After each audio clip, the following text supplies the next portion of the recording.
नमस्कार मंडळी, आज बनवूया व्हिटॅमिन सी शॉट, जे की आपल्या इम्युनिटीसाठी, हेल्दी हेअर, ग्लोईंग स्किनसाठी, त्याचसोबत हिमोग्लोबिन वाढवण्यासाठी सुद्धा खूप फायदेशीर आहे।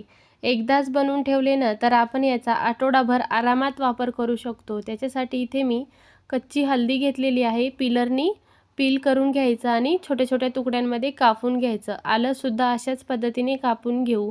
इथे मी 2 बीटरूट घेतलेले आहे, हे सुद्धा बारीक कापून घ्यायचं आणि 7 ते 8 आवळा घेतलेला आहे, आवळा सुद्धा बारीक असा चिरून घेतलेला आहे। सगळी जिन्नस बारीक करून झाल्यानंतर मिक्सरच्या भांड्यात घालून घ्यायचं। भरपूर असा कढीपत्ता, त्याच्यानंतर 10 ते 12 काळी मिरी, 1 लिंबाचा रस पिळून घालायचं, काळं मीठ आणि थोडं पाणी घालून मिक्सरला एकदम बारीक अशी पेस्ट करून घ्यायची।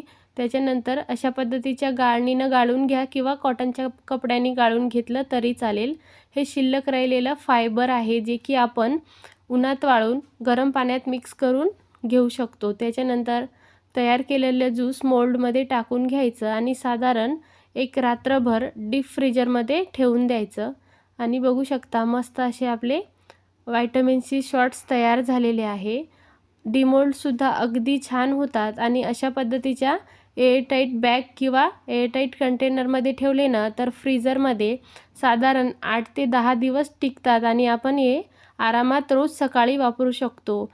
त्याच्यानंतर एक क्यूब घ्यायचं, गरम पाणी घालायचं आणि चम्मचने मिक्स करून आपण हे सकाळी उपाशीपोटी घेतलं तर आपल्या ग्लोईंग स्किन, हेल्दी हेअर आणि हिमोग्लोबिन वाढवण्यासाठी खूप फायदेशीर आहे।